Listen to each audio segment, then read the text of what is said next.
All right. Just to start off first, I'm just going to mention about the live captions.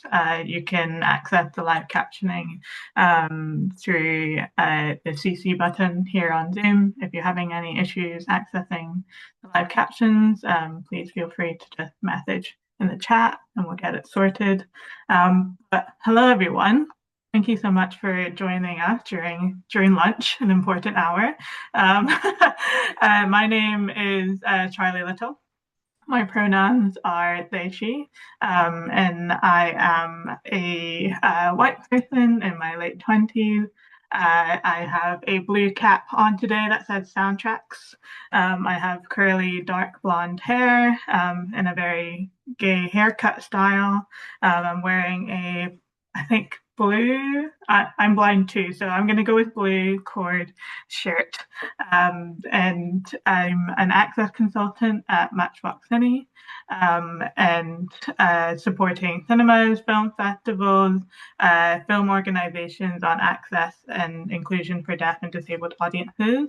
I'm BFI Fans Access Champion for Film Hub Scotland, and we're really excited to be bringing back the EDI and Focus webinar series.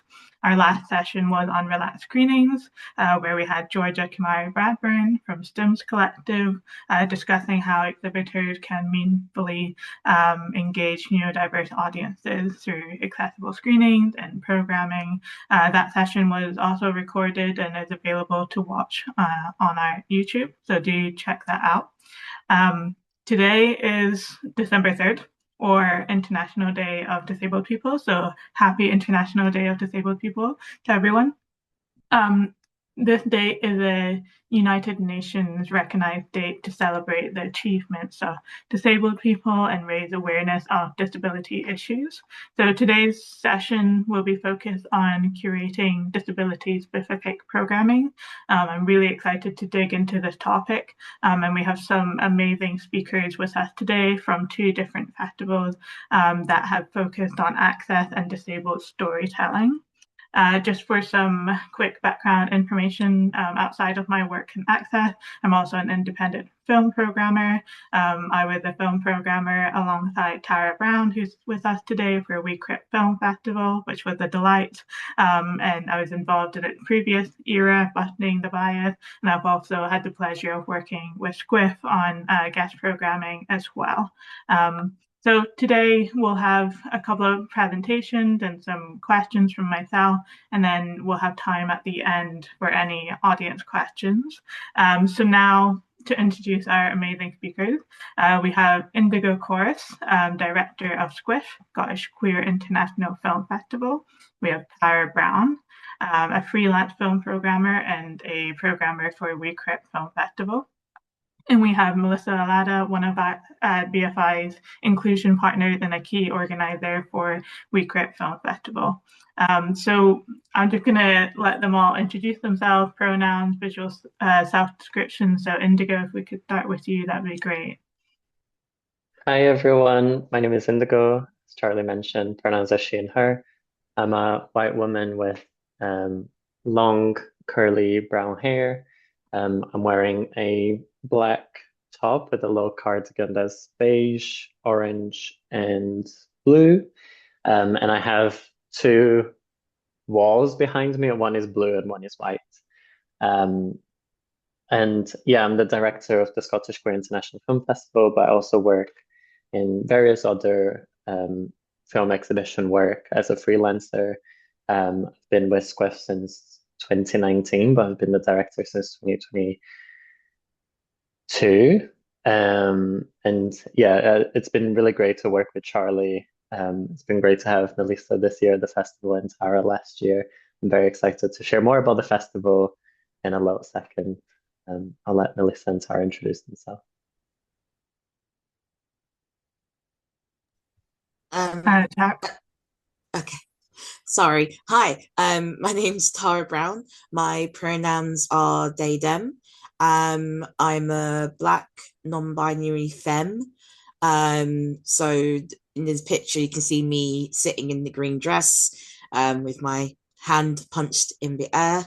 I'm currently wearing my Sony red headphones.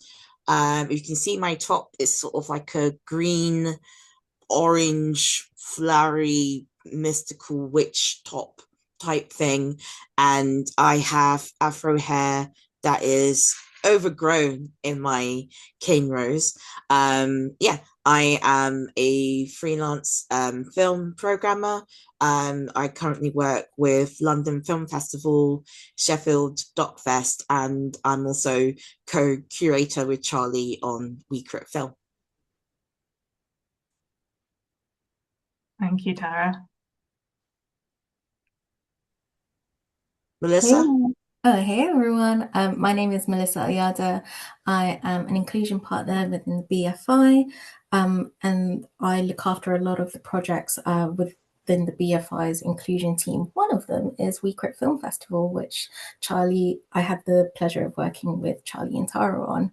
And for a visual description, I am a Filipino woman with short dark hair.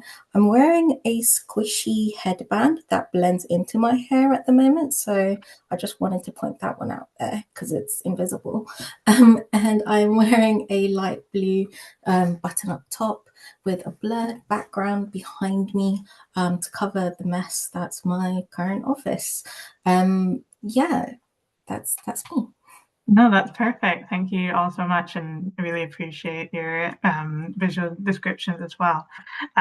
So yeah, I mean, I would love to talk for hours and hours with you all, but I'm going to jump straight into a little case study of SQIFF. So Indigo, I'll stop sharing my slides, but I was just wondering if you could take us through SQIFF's history and approach towards your very intersectional programming and accessibility. So I'm just going to stop sharing my slides and let you share yours.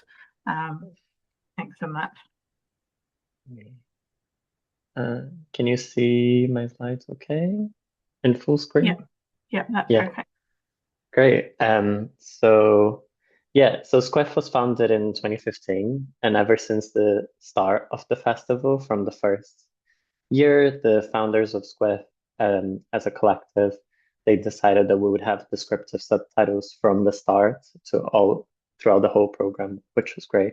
And they already initiated some forms of accessibility throughout the festival and throughout our team. So yeah, the festival started in 2015. We became a charity last year, just to allow us to get more funding and also support more work artists and freelancers across the industry. So yeah, here is a list of our website. We have loads of social media. You can find us everywhere. So in terms of curating disability, I just wanted to go through three different strands. So the first one is SQIFF's priority, and then I'll talk a little bit about the 2025 program, which happened a month ago, which is crazy. It feels like 2 days ago. And then the festival accessibility that we provide. So in terms of our priorities, we wanted to have a festival dedicated to LGBTQI content. In Scotland, there's been various over the years, but we've been the one that have been the longest running at the moment and the one that runs every year. Unfortunately, Queer Borders hasn't happened for a couple of years, but we really want them to continue. So we started from this need of having more LGBTQI plus content in Scotland. We've been running for 10 years now. And yeah, we just wanted to show audiences who aren't represented by mainstream independent cinema. So we focus a lot on independent filmmakers, mostly based in Scotland. But this year we had a program with 27 different countries. We had 96 films across the festival coming from different identities as well. So we try to, as much as possible within our programming, to bring different identities.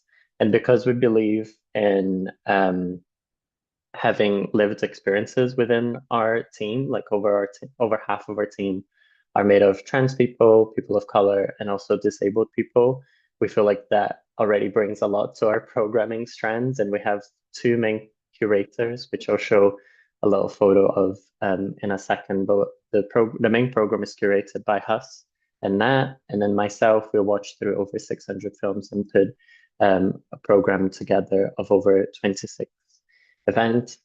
And yeah, we just want to promote queer filmmaking in Scotland and tackling that exclusion in film culture, especially for disabled people, queer people of color, and trans and non-binary people. So we always want to advocate for equalities within the arts. We are one of the pioneers in accessibility for Scotland.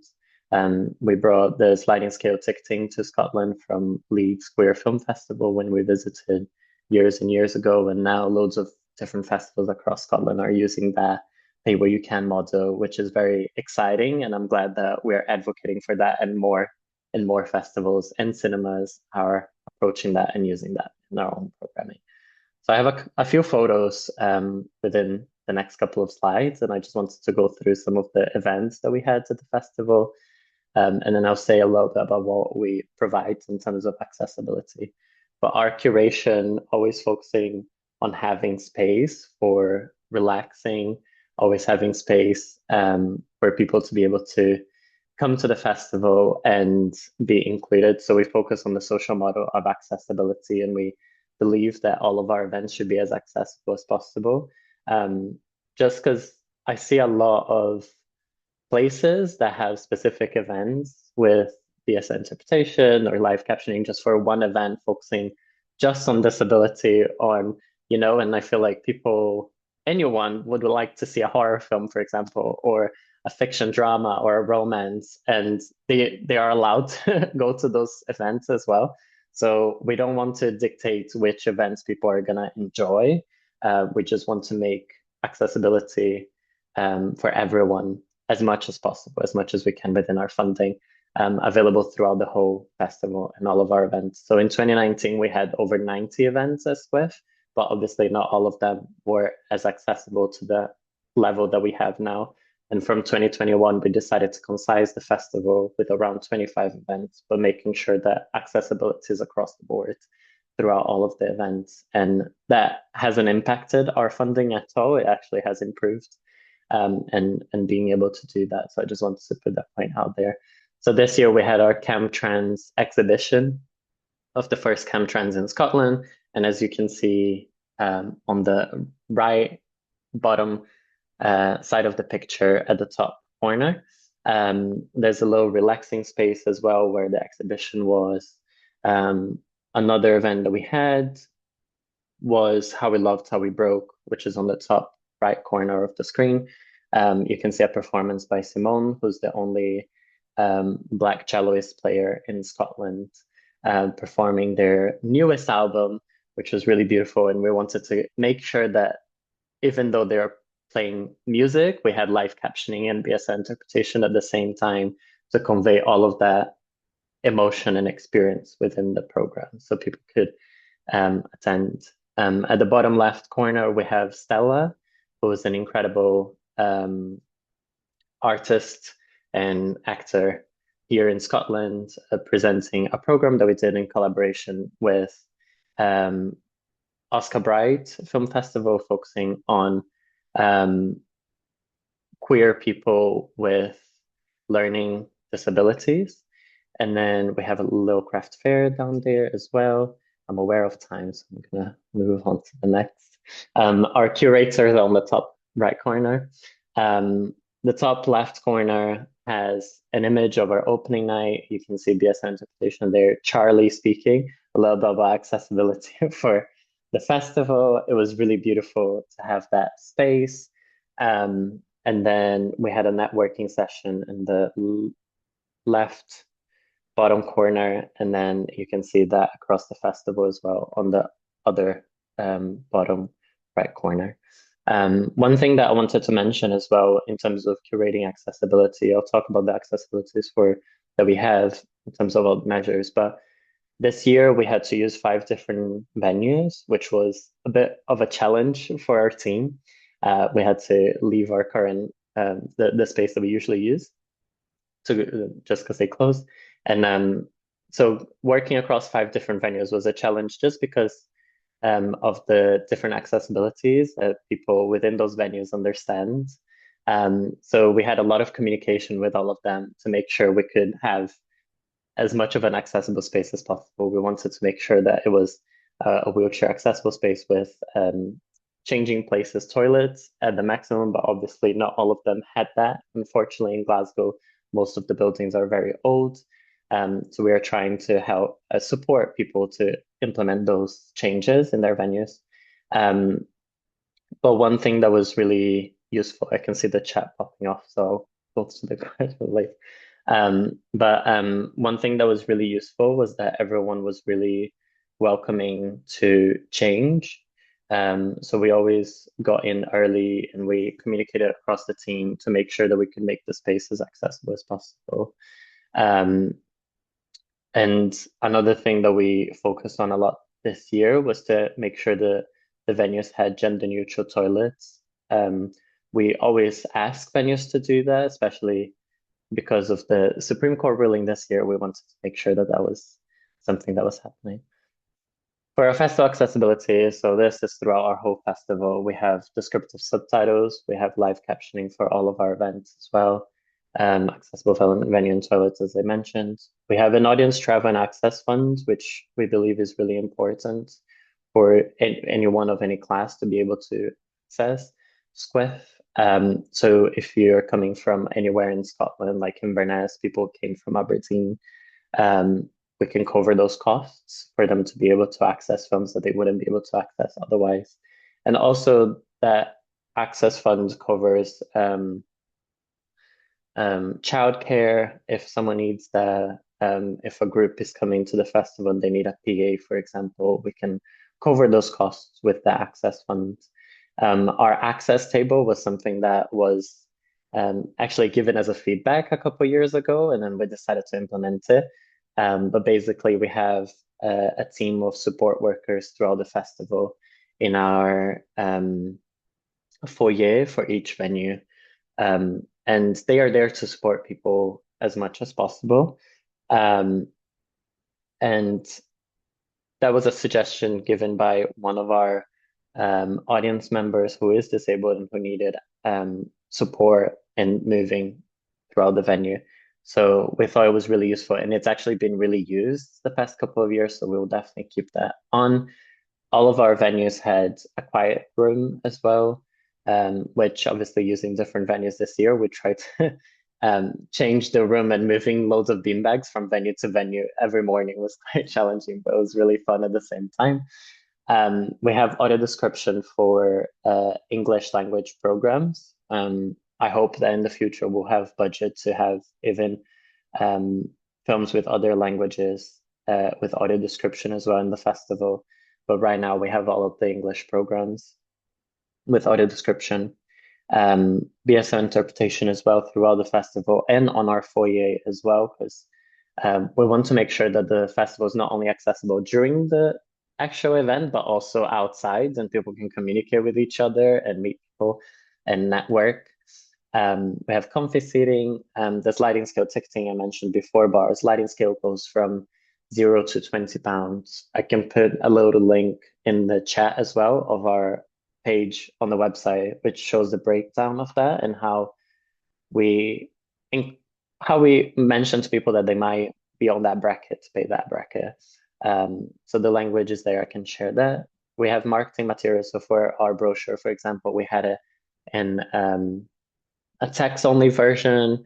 We had it in an audio version as well that our team made, as well as the regular version that we have.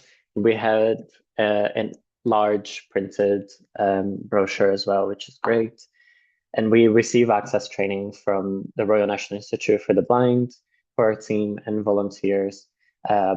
And also like an access training from Charlie and Kiana, who were our access and engagement coordinators this year. This is a little picture. This is the last slide, I promise. I know I'm talking for 10 minutes already. So on the top left corner, you can see an image of our access and info desk. So that's Charlie, Jess, our support worker, and also a volunteer. On the top right corner, we had a little like drawing workshop after animation screening that was really cute, and people could sit on the floor and just chat and communicate with each other. And start building that connection and community is really important for us. And then on the bottom right corner, I just wanted to show a picture of a screening that we did this year with, because we do a filmmaking workshop every year, and this year we did some with queer people of color and trans and non-binary people. So this is a screening of our trans and non-binary group. They made 6 films that were shown at the festival that was really beautiful. And I just wanted to put that there as well, because you can see how the live captioning is being used across different venues. So some venues we could have a TV, but obviously other ones we try to implement it both on a small TV and also on the screen. So to give as many options as possible. And we're always trying to improve and receive feedback. So yeah, this is the end. I know there's a lot of information there, so I'm happy to answer any questions that you may have, and I'll share some resources on the chat as well. Thank you so much, Indigo. That was beautiful. Thank you for featuring so many pictures of me in my suit jacket. Yeah, I think with SQIFF, because you've always had a standard of access, it means that so many of your programmers and audiences have been disabled and involved in both like disability specific and non-disability specific programming, because access is such a it's such a foundation to the way that SQIFF runs.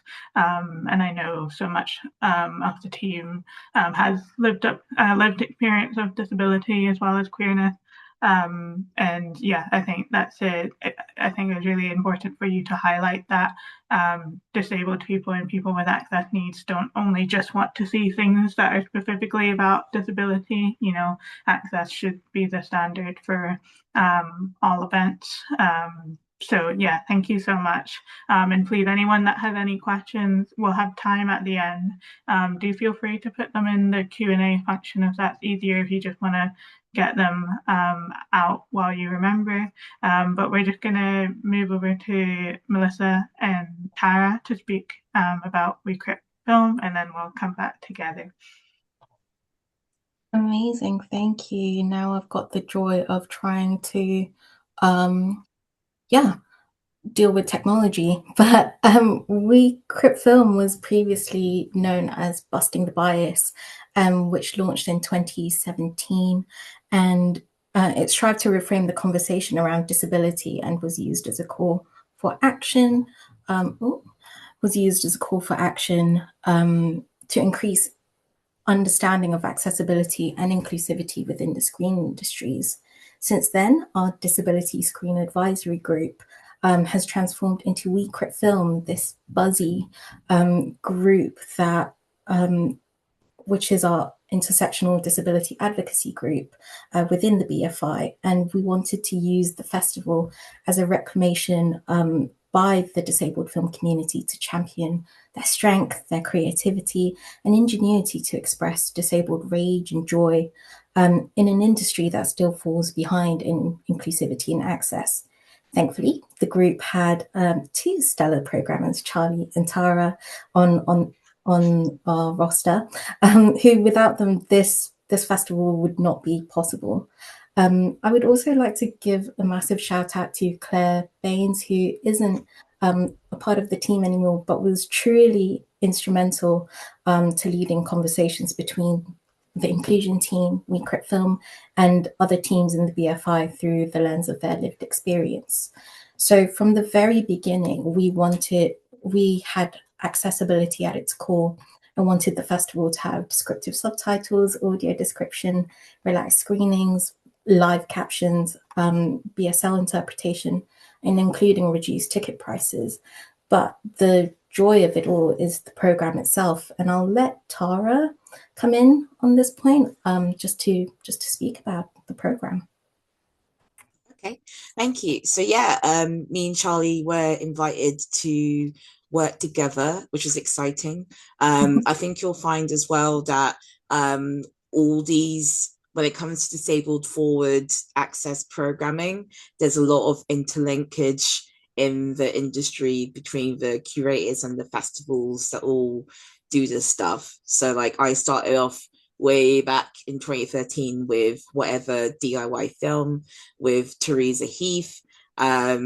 and we met Helen through that, who started SQIFF, and we also went to Leeds as well. We all supported each other, and including doing the work of having volunteers to do descriptive subtitles when there was no funding to do so, buying in our own bean bags for events, working with Grey Eye to get audio description. So when it came to doing We Crip Film, it just felt like a culmination of that work to finally bring this, what was used to be called DIY film festivals, into I guess, a more, not professional, but into a bigger venue on a bigger stage. Basically, that's what I'm trying to say, a bigger stage. So we had the opening night was a feature film called Deaf President Now, which is an amazing documentary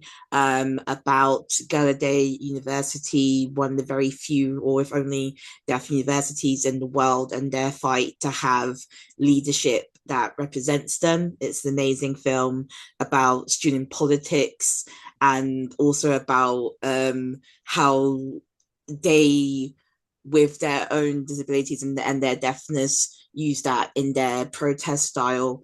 And it was really electric in the room when we actually got to show that film. I think it was the UK premiere. And we had relaxed seating for all the screenings as well. So people had lots of seats dotted around. The lighting would have been slightly up, the sound slightly down, to sort of, and people being free to come and go sort of as they please. And it was also introduced with a BSL interpreter and descriptive subtitles.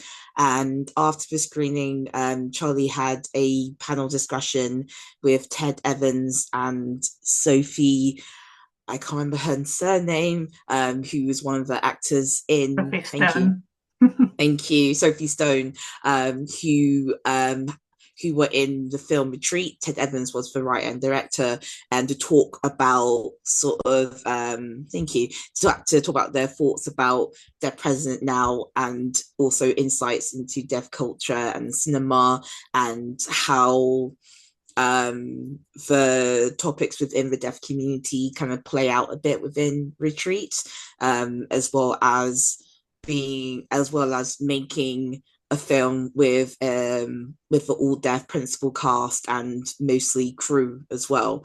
I also got to host the film at LFF, and that was a real treat to sort of see those audience flock to something that was that felt not just representative, but also really beautiful storytelling. And I think that's what we wanted to focus on. We wanted to focus on really good storytelling, and also trying to get an insight into Crip cinema in itself. And in it, has its own style and its own way of making, and its own way of telling the stories of the disabled communities, in a way that isn't about inspirational, rubbish. And as you can see, it had a really good turnout. I think that's NFT 1. So that was really amazing. So as well as the opening night feature film, we also had a shorts film program, which was like, it's not you, it's ableism. Which the theme was about sort of resisting ableism. So on the right, there's me in the green dress and Charlie with one of their mini caps, talking to the filmmakers and producers of our short film program. And what was interesting is that we didn't have a submissions process. We basically, yes, Charlie does love a cat. That we didn't have a submissions process. We basically we did our own research, and as programmers, we're always sort of looking for films out in the wild. We have our own folders and binders full of films that we will use to sort of call people in. and on the left is for Oscar Bright screening.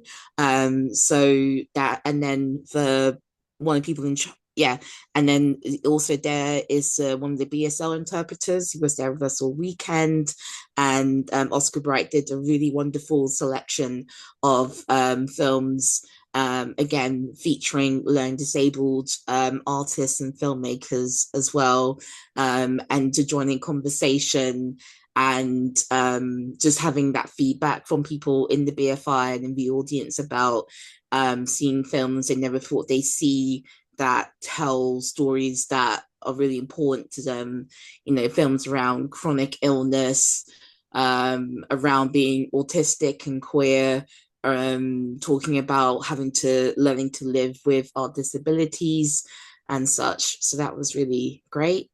And then we also had our own sort of relaxed spaces throughout the BFI. So there's sort of in BFI South Bank. So, and that's interesting because it's an established venue. So there were sort of sections outside of the screen in rooms which were sort of for quieter spaces. And then a massive hit was Badge Cafe by Ben Waters. I think most people who came to us mainly talked about the Badge Cafe. So it's just in the library, and basically Badge Cafe is well established on its own right. They basically get to come together with amazing collections of camp magazines and make your own badges. And it's just a nice sort of slow networking, but also just a way to sort of, if you want to do something that was sort of just by yourself and you need to like, it was, if you have too much peopling, that you could just go and make this stuff. Hey, Charlie, how are we for time? No, I think you're fine if you have a couple of minutes, and then yeah, we can get onto some questions from me and then questions from the others. So yeah, you have a few minutes. That's all right. Real. Thank you. Just want to check.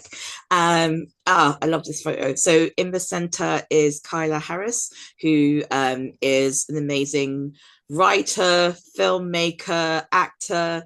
Kyla Harris is not only the chair of We Crit Film, but also, of course, the star of We Might Regret This on the BBC, which is a real, like, I hate to say the word groundbreaking, but it's a really, like, I feel like it's kind of really pushed forward things of just being able to have a sort of comedy drama with disabled character at the center and not have it necessarily be about the disability, but of course it features. And then next to Kyla on their left, I can't do left and right, but with the babe with the white cane, that's Claire Baines, who was again really important in terms from a producer and an accessibility coordinator angle in sort of whipping the BFI and South Bank into shape to sort of make sure that We Crit Film was treated as a BFI film festival, which it is, and that other teams in the BFI sort of understood what we were doing to sort of actually help us make this run, which is one of those interesting things when you're working with like a big established venue and an established organization on something that they may not be fully understanding of how it works. But I will say like Claire and Melissa and the BFI inclusion team were sort of like really helpful throughout.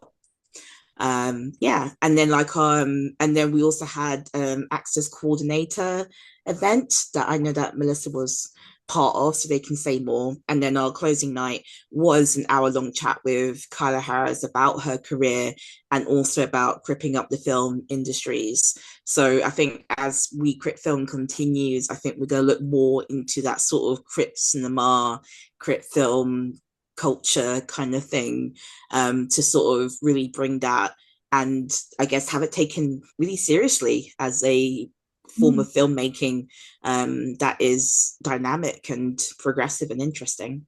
So yeah, I'll stop talking. Oh, thanks, Tara, for that wonderful rundown. I mean, yeah, the festival was incredible. And as well as a public facing program, we also had an industry workshop for access coordinators where we brought in practitioners from across the world. So, practitioners from the Disability Screen Office in Canada and also the Spanish Academia to talk about what access coordination looks like within their film industries, so that they can offer some suggestions as well, and also just reach an element of like a standard code of care for disabled creatives, which is very much, I wouldn't say non-existent, but very inconsistent across depending on where you're making a film or a TV show. So we're very lucky in the UK that we are getting awareness and understanding of needing access coordinators in productions, but in other areas of the world, that's not even a conversation that they're having. So it was very great to just all come together for that. Another element is the venue itself. The BFI South Bank isn't the most accessible venue ever. There's it's not very wheelchair friendly, and one of the great things that Claire worked on was to ensure that there were more than just one wheelchair space available in at the screening rooms, so that more people can join and enjoy the screening. So NFT3 typically has 2 or 3 wheelchair spaces available, but at that opening night we were able to have 7 in the room. And then for NFT3, which is a smaller screening room, we tend to have just 1 space available, and we were able to have 4. So working with our front of house and venue operations teams, and really just calm them down on the health and safety element of it, was really wonderful, and we hope to do that again for more events. Now that we've been able to do that, we know that we can do that for the future. So yeah, that's We Crip Film. Thank you both so much for that rundown, and I'm feeling very nostalgic about We Crip Film Festival, and I miss that badge cafe so much. Yeah, I think another significant point to that festival was that we held it in the last weekend of July, which was Disability Pride, during Disability Pride Month, and it was also a significant date from the Disability Discrimination Act, and also the Equality Act 2010. I'm just going to share my slide just because I had a couple of points I wanted to briefly run through when we're thinking about curating disability programming, and questions I often get asked from exhibitors who want to explore this more. I think for some, they're not really sure where to start, especially when we come to the question of quote unquote problematic depictions of disability. So just some considerations that I had thought about when thinking about disability programming was that first and foremost, collaborating with people with lived experience. It seems obvious, but I think as hopefully people can tell from SQIFF and We Crip Film Festival, and there's so many other amazing festivals, that is always led by disabled people. And even if you're an exhibitor who perhaps you don't have disabled people within your team, you can invite guest curators. You can invite local communities to really like influence the way that you treat access and disability programming. And of course, as Indigo rightfully mentioned, disabled audiences don't just want to watch things about disability, and that's why having access as a standard for all events is hugely important, and also thinking of disabled people as your colleagues and people that want to work in the industry as well. So hence why the industry events at SQIFF and at We Crip Film Festival, they had their access measures as well, because that can be a barrier to so many people that are disabled and want to work in film, is that even the networking opportunities and getting your foot in the door can be inaccessible. But that said, we have to recognize that disability representation is so lacking, and we still have to curate and cultivate these spaces that do champion and focus on intersectional disabled audiences, which is why, even though we had a film festival about disability during Disability Pride Month, that was a hugely significant point for audiences and people within the industry, because it's rare. It doesn't happen that often. So until we have that heightened visibility, we can't make real change. It just stays as tokenism. And I suppose my last point was about quote unquote problematic depictions of disability. And I often get asked, oh, but there's so many films that have questionable representation of disabled people. But that's not to say that these films can't still be screened and examined, but re-examined and contextualized and led by disabled voices. There's some really interesting work out there that's led by disabled curators. I know at Midlands Arts Centre in Birmingham, they have a series, they have a season of films that look at this exact topic, and it's led by disabled curator Connor Donovan. And they've shown films like Freaks, which are really significant, very dated, but it's still important to look at where we are now, and it's important to not erase disability within cinema, because we have always been there. But yeah, I just wondered, before we hand over to some audience questions, I'll ask this question to all of you. I'll start off perhaps with, well, I'll just maybe let people jump in. I don't want to put anyone on the spot, but I suppose in terms of exhibitors who want to expand or focus more on working with disabled curators on disability programming, I wondered if anyone had any introductory do's and don'ts or any advice. Yeah, I'll let anyone jump in if that's okay. I mean, I can say that building a relationship with different audiences definitely takes time. So if you're putting BSI interpretation in one event and no one who uses BSI interpretation show up for that event, don't be worried about it. Like, you need to put the word out. So I think for me, like, working with people, and it's just great to get to know people that have similar interests. I mean, I work mostly with queer people in our team. So anyone who's interested in curating programs that we haven't curated before, or that, I think it's always great to have conversations and get to know other people and see if they want to guest curate and bring new ideas. But I think for me, one of the do's, at least for SQIFF, like, I have a list of some benefits that freelancers can access. So for example, access to work. I'm more than happy to support someone to fill that out as a freelancer. Adult disability payment. There's other benefits that I think as a team is always good to support people to fill those out, because then they will be able to work more at the festival or in different capacities.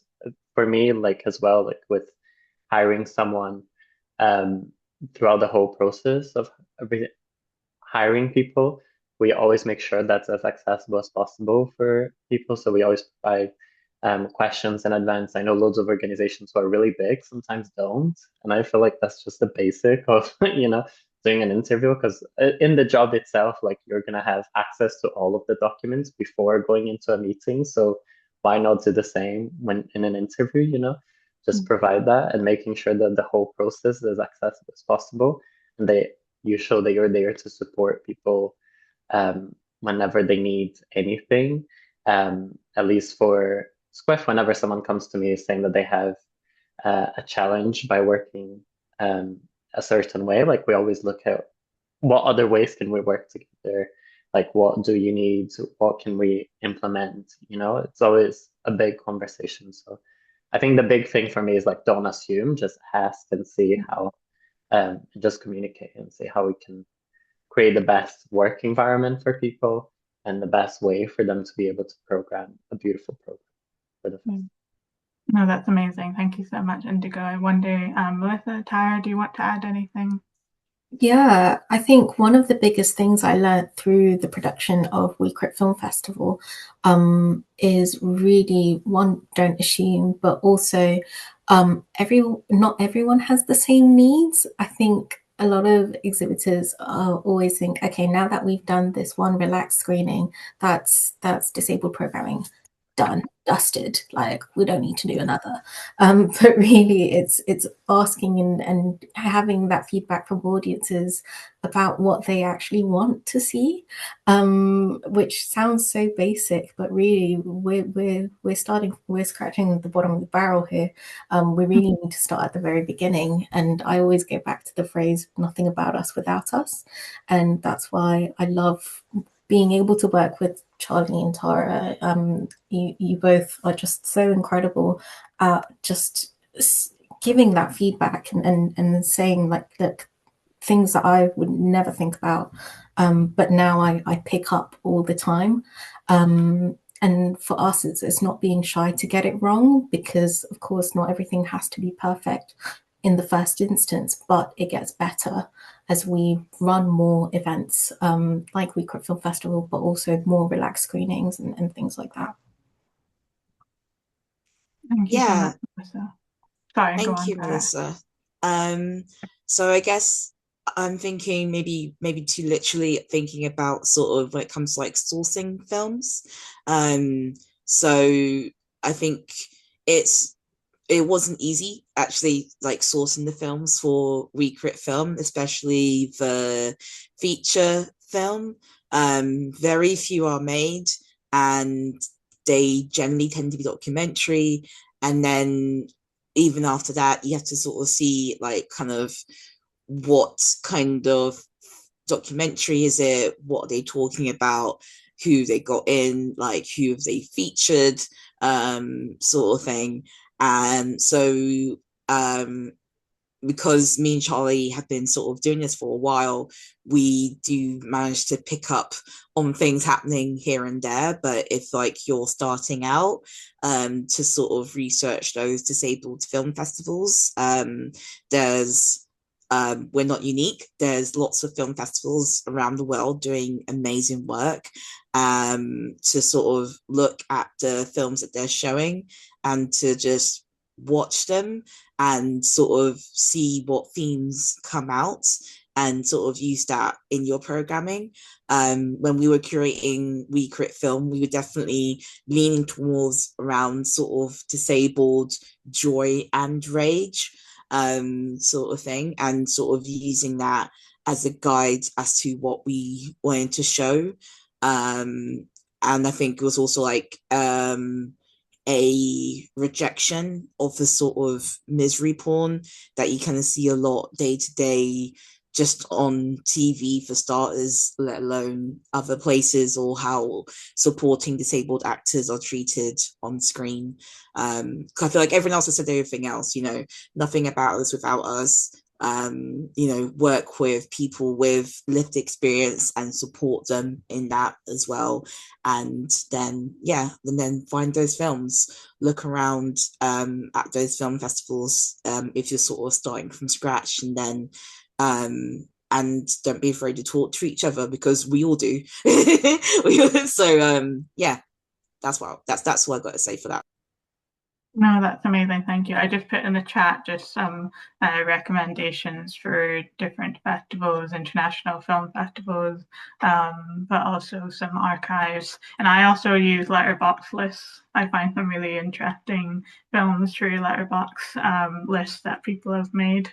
And even just joining Facebook groups like Deaf and Disabled People in TV, I'm always kind of up to date with what is being produced or gone into post production in case that's a film that I might want to follow up with. But yeah, thank you all so much. I'm going to open the floor to any questions that we might have from the attendees. Do feel free to use the Q&A function or use the chat, or I think if you can unmute yourself. So I'll just give people a minute or two to ask any questions that they may have.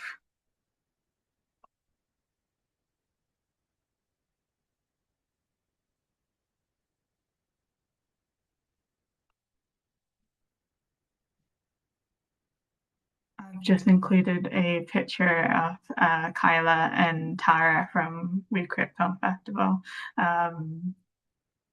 Such a great photo. I love it. Yeah, and actually, that event was filmed. So if you search BFI Kyla on YouTube, you will find the whole discussion on there. And I think it was a really good discussion because we were talking about the principles of disability filmmaking and talking about the things of interdependence and sort of asking questions with your producer and crew and all those kinds of things. And basically about disabled people being the best problem solvers, to sort of in the way. And there was also the day that England women won the Euros Cup, so it was a great day for me. A great day. Yeah. I've just seen we have a question. Someone asked, I heard one curator say, if it's not in your budget, it's not in your ethics. Do the speakers have any advice about how groups and screenings working with minimal or no budget can support access needs without asking too much of accessibility providers? That's a great question. Does anyone want to jump in on that? I can go, if that's okay. Yeah, I think just being as transparent as possible about what you can provide and what you can't provide, especially within your budget. But there's loads of great resources like Sidecards, for example. So they showcase like which films descriptive subtitles and audio description have been created for, and you can contact those sources so they are able to provide those. There's various ways of putting like live captioning as well on a, not necessarily live captioning, but having a slide with your introductory text already, like that's a free way of providing live captioning, quote unquote, as long as you're following the introduction text. I don't really believe that if it's not on your budget, it's not in your ethics in a way. Like I think we do as much as we can. And I think being transparent with audiences and making sure like this is what we can provide right now, but we're always looking to improve. There's loads of filmmakers as well that are able to provide descriptive subtitles and access materials. I know it's becoming more of a condition of funding, especially from BFI films, that they have those things, especially for feature films. So hopefully the industry will change a little bit over the next few years. So those materials are more accessible. I would love to hear what Tara and Melissa have to say. Do you want to speak first, Melissa? No, go for it, Tara. Okay. So I'm trying to think like, yes, so it also depends on what kind of film club you're running. So if it's like a repertory film club and you have the DVD or Blu-ray and you're playing in the community center, for example, like even I worked with Burnley Arts Center, we would show films on DVD and would use the subtitles function on that to sort of have a subtitle screening. So that's like sort of like a thing that we've done in the past. And I think, yeah, being very transparent is very helpful. There's also things like Cinema for All, which can sort of give you advice as a community cinema group about accessing, whether it's funding or accessing resources as well to create those subtitles as well. And I feel like Charlie Little can sort of promote themselves some more with Matchbox Cine as well, who also do work to put subtitles in film. So there's actually lots of different sources, just even from the subtitles point of view. And then also maybe looking out into the community, again, being really transparent about seeking help from maybe local film groups or people who may have that expertise as well who can help. So, yeah. Yeah. Melissa, did you have anything you want to add? I think there's also just that element of, I guess, like how we did earlier, just having visual descriptions and really putting that out there in the like consciousness for audiences, but also for staff members as well who are within venues, just to say, look, there will be other audience members that don't necessarily have the same experiences as you. So even just having a visual description in your introduction, or I've also used, and maybe this is a life hack, I guess, like PowerPoint, and just having their like live captions when they're showing up on a screen at one point, because I've been in film screenings where it's really done on a scrappy budget, but also if you want to provide like quiet spaces, just looking around the venue that you are working in and seeing if you can allocate some space for that without having to really make it such a making it super prescriptive to do that. Also taking notes on it. No, those are really all very helpful points. There are a lot of more DIY or very cheap ways to deliver access measures. I mean, obviously, when you're budgeting and you are applying for funding, you want to make sure you have that access cost breakdown, because just like anything else, access has its cost, and it should. It's just as important as the screening rights, paying staff.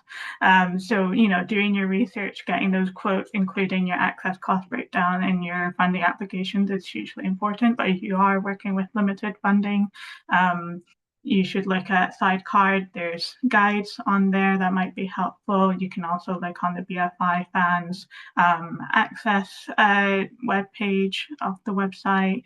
I created a access directory, which has a lot of resources. SQIFF also has an accessibility guide that's included in the same directory.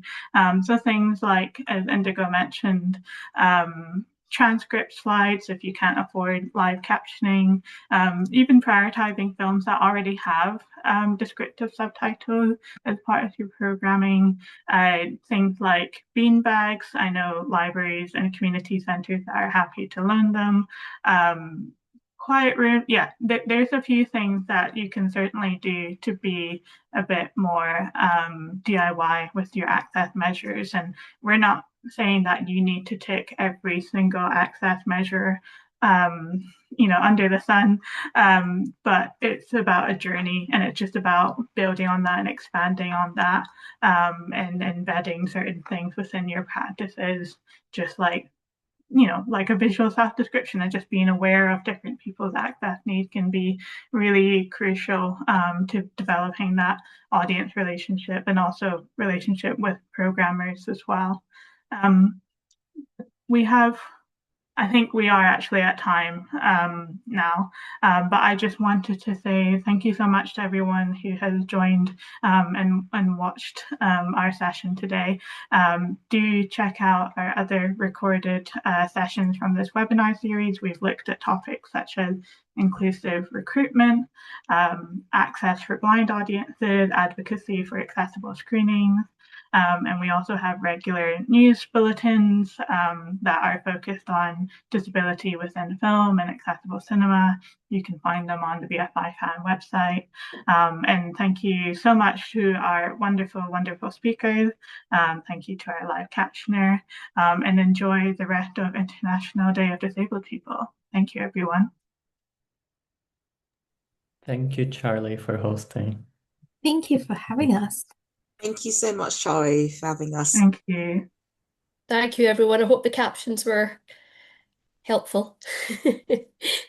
Thank you, everyone. Thanks. Thank you.